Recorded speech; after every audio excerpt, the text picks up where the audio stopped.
Avec Brigitte Bardot était la première. J'ai eu l'opportunité et le bonheur Personne n'aurait imaginé que Mireille Mathieu, symbole absolu de perfection depuis 6 décennies, cachait un secret capable de fissurer toute sa légende. Lors d'une interview paisible, elle lâche une phrase qui glace le studio. « Le plus grand amour de ma vie, je l'ai vécu dans le silence. Aucun nom, aucun visage, juste une vérité trop lourde pour rester enfouie. Et ce choc n'est que le début. Êtes-vous prête à découvrir ce qu'elle n'a jamais osé avouer ?» Après cette phrase foudroyante, un silence étrange a envahi la pièce. Un silence lourd, presque sacré, comme si le temps lui-même retenait son souffle. En avouant que le plus grand amour de sa vie avait été vécu dans le silence, Mireille Mathieu venait de faire trembler tout ce que l'on croyait savoir d'elle. Pourquoi maintenant, après 60 ans d'une discrétion impeccable, choisissait-elle d'ouvrir une brèche dans l'armure parfaite qui avait façonné sa légende? Son regard, perdu quelque part entre le passé et le présent, cherchait un visage que seule elle pouvait encore voir, un visage que personne n'aurait imaginé exister. Pendant que le public restait pétrifié, les réseaux s'enflammaient. Un amour secret, un homme de l'ombre, un choix impossible qui aurait marqué sa vie entière.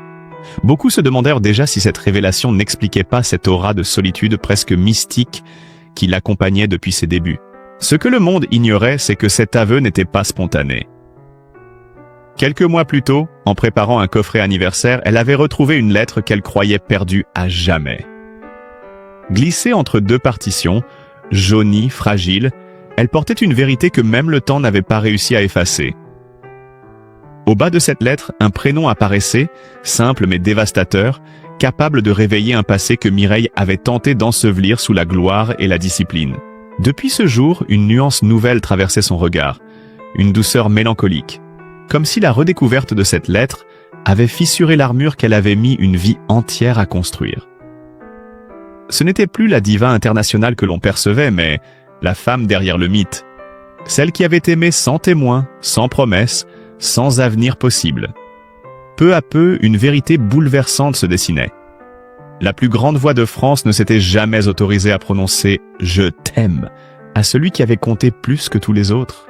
Et si cet homme avait été l'unique lumière de son existence, celui qu'elle avait dû sacrifier pour devenir une légende? Cette confidence n'était pas un simple aveu, mais l'ouverture d'un récit bien plus profond, où le silence, la célébrité et le destin s'entrelacent pour révéler l'amour le plus discret, le plus pur et peut-être le plus tragique de sa vie. Ce que Mireille venait de murmurer n'était que le premier fil d'une vérité que personne n'est encore prêt à entendre. À partir du jour où elle a retrouvé cette lettre oubliée, Mireille a senti quelque chose se déplacer en elle. Comme si le passé, longtemps étouffé sous des couches de tournée, de devoir, de silence et de perfection, revenait doucement frapper à la porte. Elle avait toujours cru pouvoir le maîtriser, le contenir, mais ce petit morceau de papier jauni avait ravivé une émotion qu'elle n'était plus certaine de pouvoir repousser. Et ce trouble intérieur ne passait pas inaperçu. Certains proches confiaient remarquer un léger tremblement dans sa voix lorsqu'elle répétait. Un regard plus sombre quand elle se retirait dans sa loge. Une fatigue nouvelle qui n'avait rien à voir avec son métier. Ce que personne n'imaginait, c'est que cette lettre n'était pas la seule trace de cet homme mystérieux. Dans un tiroir qu'elle n'avait pas ouvert depuis des décennies, elle avait découvert un second souvenir. Une vieille photographie en noir et blanc, légèrement floue, où l'on distinguait 2 silhouettes d'enfants près d'un figuier, planté dans une cour ensoleillée d'Avignon. Mireille ne figurait pas sur cette photo, mais elle savait exactement qui l'avait prise. L'homme qui tenait cet appareil, l'homme qui avait capturé ce moment innocent, était celui qu'elle avait aimé toute sa vie sans jamais pouvoir le nommer.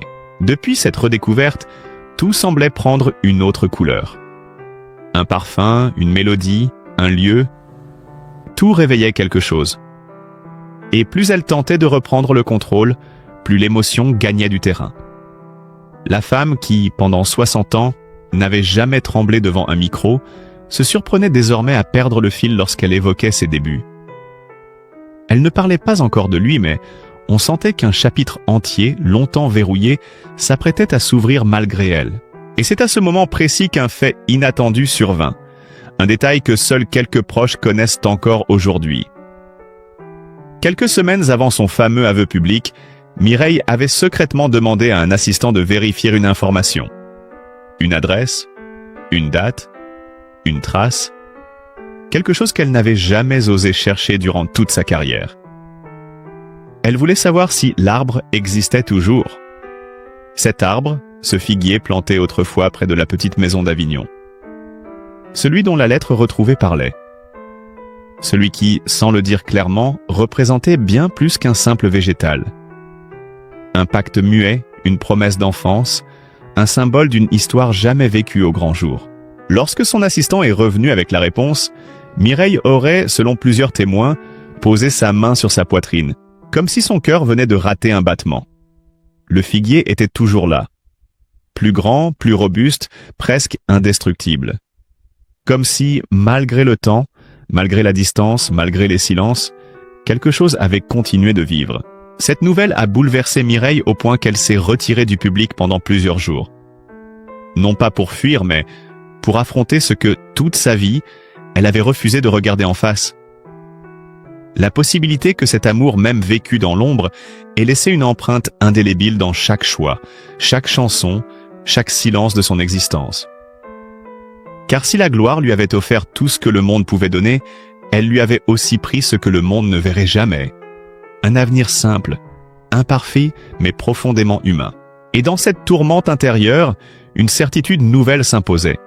Elle ne pourrait plus longtemps garder ce secret pour elle seule. Tout en elle semblait pousser vers une révélation, une libération, une vérité qui ne demandait qu'à sortir de l'ombre après avoir été enterrée vivante pendant des décennies. Une vérité que même ses plus fidèles admirateurs ne soupçonnaient pas encore.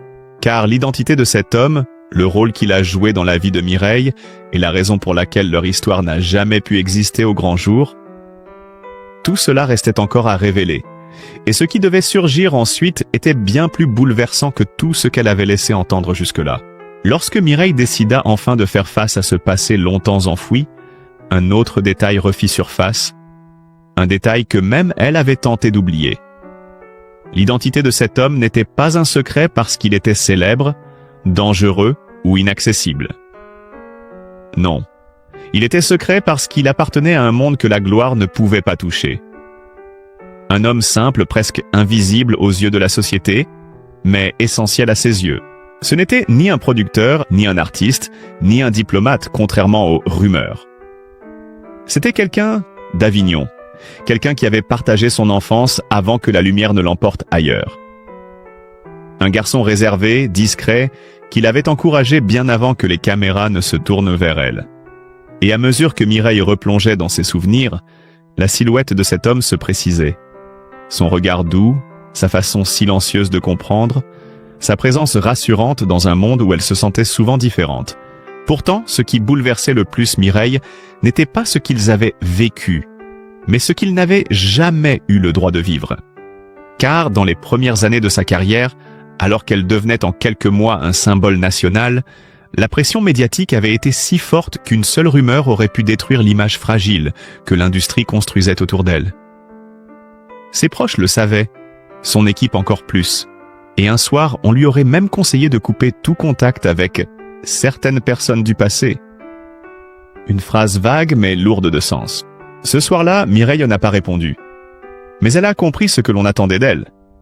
Et cet homme, sans qu'on ait besoin de le lui dire, avait choisi de disparaître lui-même.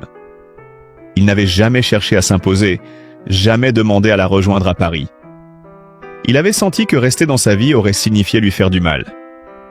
Alors il s'était effacé, doucement, sans accusation, sans reproche. Et ce silence-là, celui qu'il avait choisi par amour, avait été pour elle plus cruel que n'importe quel adieu. Les années passant, Mireille devenait mondiale mais lui restait là-bas, dans les rues tranquilles d'Avignon, menant une existence modeste. On raconte qu'il demandait parfois des nouvelles d'elle à voix basse, à la boulangerie ou sur le marché, comme si prononcer son nom trop fort risquait de déranger quelque chose de sacré. Personne n'y voyait de malice. Personne ne devinait la vérité. C'était simplement Jean-Louis, un homme réservé parmi tant d'autres. Pour Mireille, redécouvrir sa lettre avait été un choc. Mais apprendre ce qu'était devenu Jean-Louis sans elle l'avait bouleversé d'une façon plus profonde encore. Dans les notes de son assistant, elle découvrit qu'il n'avait jamais fondé de famille, qu'il n'avait jamais quitté Avignon, qu'il vivait dans la même maison où il s'était bien connu enfant. Et lorsqu'elle lut qu'il était mort en 2018, seule une phrase s'échappa de ses lèvres. « Il a attendu trop longtemps ». Ce fut à ce moment qu'elle comprit que le silence qu'elle avait cru maîtriser toute sa vie s'était retourné contre elle. Elle avait voulu protéger son image, son art, son destin, mais en faisant cela, elle avait sacrifié la seule personne qui l'avait aimée sans condition. Cette prise de conscience, tardive mais brûlante, fut l'élément déclencheur de tout ce qui allait suivre. Le retour à Avignon, la visite au Figuier et finalement, la chanson bouleversante qu'elle révélera quelques mois plus tard. Car si Mireille avait vécu un amour interdit, ce n'était pas par choix mais par nécessité. Une nécessité imposée par la gloire, par l'époque, par un système où une femme devait être parfaite pour exister. Et maintenant que tout cela s'effondrait doucement, elle se retrouvait face à la vérité la plus douloureuse. L'homme qu'elle avait aimé en silence avait porté cet amour seul, jusqu'à son dernier souffle. Lorsque Mireille réalisa que Jean-Louis avait emporté son silence dans la tombe, une urgence nouvelle naquit en elle, une force qu'elle ne s'expliquait pas, mais qui la poussait à retourner là où tout avait commencé. Ce n'était pas un pèlerinage officiel, ni une visite orchestrée par son équipe. C'était un voyage intime, presque clandestin, qu'elle entreprit un matin d'hiver, accompagnée seulement d'un garde du corps et d'un chauffeur qui ignorait tout du véritable motif. À mesure que la voiture approchait d'Avignon, Mireille sentait son cœur battre plus vite. Les paysages familiers défilaient comme des fragments de mémoire. Les façades de pierre, les marchés qu'elle parcourait enfant, les ruelles où elle avait chanté pour la première fois sans même s'en rendre compte. Tout semblait identique, mais elle avait traversé un monde entier entre ces murs et ce retour silencieux. Arrivée devant la petite maison où vivait autrefois sa famille, elle resta un long moment immobile, incapable de descendre. L'air était froid, mais elle avait l'impression de respirer pour la première fois depuis longtemps. Ce qu'elle redoutait et espérait à la fois se tenait là, à quelques mètres. Le figuier. L'arbre qu'ils avaient planté ensemble, qu'ils avaient arrosé maladroitement avec des seaux trop lourds pour des enfants trop petits. L'arbre qui revenait dans la dernière lettre de Jean-Louis, comme un symbole silencieux de tout ce qu'il n'avait jamais pu se dire. Quand elle s'en approcha enfin, elle sentit ses jambes trembler. Le figuier était immense, solide, majestueux, comme si le temps n'avait fait que renforcer ses racines. Elle posa sa main sur l'écorce rugueuse et fut saisie d'un frisson. Ce n'était qu'un arbre et pourtant, c'était aussi tout ce qui restait de lui, de leur passé, de leurs promesses tacites. Un voisin âgé, intrigué par la présence de cette femme élégante, sortit sur le pas de sa porte. Il la reconnut aussitôt, mais au lieu d'être surpris, il sembla frappé par une douceur nostalgique. Il lui confia alors quelque chose que personne ne lui avait jamais dit. Vous savez, il venait souvent ici. Il se mettait juste en face de cet arbre et il restait là, longtemps, comme s'il attendait quelqu'un. Ces mots transpercèrent dans Mireille. Elle essaya de répondre, mais aucun son ne sortit de sa bouche. Elle comprit à cet instant que Jean-Louis n'avait jamais cessé de croire qu'un jour, elle reviendrait. Pas en tant que star internationale, mais en tant que Mireille, la petite fille d'Avignon qu'il avait aimée avant que le monde ne la réclame. Elle resta sous le figuier de longues minutes, peut-être des heures. Le vent soufflait doucement, les feuilles bruissaient comme une mélodie lointaine, et elle se sentit submergée par un mélange de regret, de gratitude et d'apaisement. Pour la première fois, elle se permit de pleurer sans retenue. Non pas comme une diva, mais comme une femme qui venait de retrouver un morceau oublié de son âme. Avant de repartir, elle demanda un instant de solitude. Elle se pencha, ramassa un peu de terre au pied du figuier, puis coupa délicatement une petite branche qu'elle glissa dans un pot en terre cuite. Ce geste, simple en apparence, était en réalité une promesse. Celle de ne plus jamais laisser cet amour sombrer dans l'oubli. Ce voyage ne fut pas seulement un retour aux sources. Ce fut l'étincelle qui allait donner naissance à la chanson la plus intime de toute sa carrière. Une chanson née du silence, de la perte, de la mémoire et du figuier. Quelques mois après son voyage secret à Avignon, Mireille monta sur la scène des arènes de Nîmes pour un concert exceptionnel, annoncé comme une célébration de sa carrière. Personne, pas même les musiciens, ne soupçonnait qu'un moment unique allait s'y produire. La soirée se déroulait parfaitement. Les classiques s'enchaînaient, la foule chantait avec elle, mais quelque chose dans son regard trahissait une gravité inhabituelle. Elle semblait plus fragile, plus vraie, comme si chaque note la ramenait au figuier d'Avignon. Puis, soudain, au lieu d'annoncer le morceau suivant, elle leva la main pour arrêter l'orchestre. Un souffle parcourut les arènes. Le silence tomba comme une chape. On aurait pu entendre une plume tomber. Mireille avança lentement vers le micro, ses doigts légèrement tremblants, son regard perdu dans une émotion que personne ne comprenait encore. « Ah, je voudrais chanter une chanson qui n'a jamais été enregistrée », dit-elle d'une voix douce, presque brisée. Le public se redressa. Certains échangèrent des regards étonnés. Et puis elle ajouta « Elle est pour quelqu'un que j'ai aimé en silence toute ma vie ». Un frisson traversa l'amphithéâtre entier. Les musiciens eux-mêmes furent figés. Ils ignoraient qu'un tel aveu était possible, venant d'une femme qui avait passé 6 décennies à préserver son intimité comme une forteresse. La première note résonna. Un simple accord de piano, fragile comme un souvenir. Mireia ferma les yeux. Et alors, le figuier en fleurs naquit dans l'air chaud de Nîmes. Sa voix d'habitude si contrôlée vibrait d'une émotion nue, presque douloureuse. Les paroles évoquèrent un amour tenu dans l'ombre, un arbre qui grandit sans témoin, une promesse silencieuse que le temps n'avait jamais effacée. Chaque mot semblait déposer un morceau de son âme au pied du public. À mesure qu'elle chantait, on devinait tout. La séparation, le sacrifice, la lettre retrouvée, la visite au figuier, l'homme qui avait attendu toute sa vie sans jamais rien demander. Les spectateurs comprirent qu'ils étaient en train d'assister non pas à une performance, mais à une confession, une libération, une réconciliation avec elle-même. Quand la dernière note s'éteignit, personne n'applaudit immédiatement. Il y eut un moment suspendu, irréel, où tout le monde retenait son souffle, incapable de briser la magie. Puis une ovation gigantesque éclata, plus longue, plus intense que tout ce qu'elle avait connu. Une ovation de 10 minutes. Non pas pour la légende, mais pour la femme qu'il venait enfin de découvrir. En coulisses, certains musiciens pleuraient. Un technicien raconta plus tard qu'il n'avait jamais vu Mireille aussi vulnérable, aussi vraie. Elle, pourtant, ne sembla pas chercher l'approbation. Elle restait immobile, comme apaisée pour la première fois depuis des décennies. Ce soir-là, quelque chose avait basculé définitivement. Elle n'avait pas seulement chanté. Elle avait ouvert la porte d'une vie secrète, d'un amour silencieux qui avait accompagné chacun de ses pas. Pour la première fois, sa légende ne reposait plus sur l'image parfaite d'une diva, mais sur la vérité profonde d'une femme qui avait aimé sans bruit, et dont la voix, enfin, pouvait résonner autrement. Car en dévoilant le figuier en fleurs, Mireille n'avait pas livré un secret. Elle avait rendu justice à un homme oublié du monde, mais jamais oublié de son cœur. Le lendemain du concert de Nîmes, la France entière s'éveilla sous le choc. Les journaux, les radios, les chaînes d'information en continu n'avaient qu'un seul sujet. Mireille Mathieu venait de révéler l'existence d'un amour secret, conservé dans l'ombre pendant plus de 60 ans. Les images de son interprétation de Le Figuier en fleurs tournaient en boucle. Même ceux qui n'étaient pas présents ce soir-là étaient bouleversés.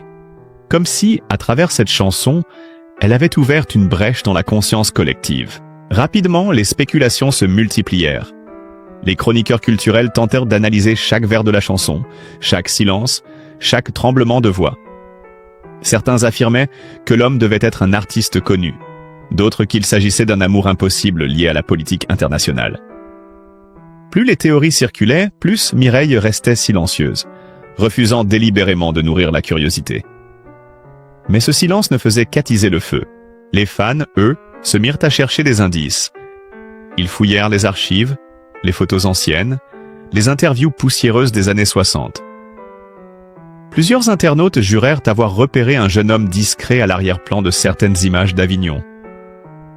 Un nom commença à circuler, Jean-Louis. Personne ne savait d'où il venait, mais le simple fait qu'il existe fit exploser les recherches. Avignon devint soudain le centre d'une enquête émotionnelle menée par des milliers d'inconnus. Pourtant, au milieu de ce brouhaha national, Un article en particulier fit sensation. Un journaliste local, âgé, publia un témoignage surprenant. Dans sa jeunesse, il avait entendu parler d'un garçon du quartier qui, chaque fois que Mireille passait à la télévision, quittait discrètement les cafés pour aller regarder l'émission chez lui. Seul, comme si c'était un rituel secret. Il écrivait parfois des lettres qu'il ne postait jamais. Selon le journaliste, ce garçon s'appelait effectivement Jean-Louis. La révélation provoqua une émotion collective. Les médias envoyèrent des équipes à Avignon, interrogeant voisins, commerçants, anciens camarades d'école. Beaucoup se souvenèrent de Jean-Louis comme d'un homme réservé, gentil, toujours prêt à aider, mais qui gardait pour lui ses pensées les plus profondes. Un voisin évoqua même, la voix tremblante, qu'il l'avait souvent vu s'arrêter devant un figuier, comme s'il parlait à quelqu'un qui n'était pas là. Mais ce qui bouleversa le pays davantage encore fut la découverte d'un détail inattendu. Jean-Louis était décédé depuis plusieurs années. Cette révélation donna une dimension tragique à toute l'histoire. L'homme qui avait inspiré l'une des plus grandes voix de France avait disparu sans jamais avoir été reconnu, sans jamais avoir reçu la moindre lumière. Et pourtant, son absence résonnait désormais dans toute la nation. Devant l'ampleur de l'émotion, certains journalistes tentèrent d'obtenir une réaction de Mireille. Elle les remercia poliment, mais déclara simplement « Ce que j'avais à dire, je l'ai chanté ». Une phrase qui fit immédiatement le tour des médias. Elle ne confirma ni ne démentit quoi que ce soit. Elle n'avait pas besoin de le faire. Son silence valait toutes les explications. Ce jour-là, quelque chose d'inhabituel se produisit en France. Des milliers de personnes, anonymes ou célèbres, partagèrent spontanément des messages de compassion, de respect et de gratitude. Ils comprenaient qu'ils n'avaient pas seulement découvert un secret, mais une part intime de ce que signifie être humain. Aimer sans bruit, perdre sans éclat, se souvenir en silence. Et si les spéculations continuaient, une certitude se formait peu à peu dans le cœur du public. L'histoire que Mireille avait révélée n'était pas un scandale. C'était une leçon de vie, un hommage, une blessure, une vérité douce amère qui allait marquer pour toujours la fin de carrière de l'une des plus grandes artistes françaises. Au milieu de la tempête médiatique qui secouait la France, Mireille, elle, demeurait étonnamment calme. Là où d'autres auraient été submergés par la tension, elle semblait flotter au-dessus du vacarme, comme si le tumulte extérieur ne faisait qu'amplifier une paix intérieure qu'elle n'avait jamais connue auparavant. Depuis le concert de Nîmes, quelque chose s'était déplacé en elle. Un poids ancien avait glissé de ses épaules. Un poids qu'elle portait depuis l'adolescence sans jamais oser le nommer. Pour la première fois de sa vie, elle n'avait plus à jouer un rôle. Elle n'était plus la diva impeccable, la représentante de la France, la femme sans faille que l'on exhibait comme un symbole. Elle était simplement Mireille, une femme qui avait aimé et qui avait perdu.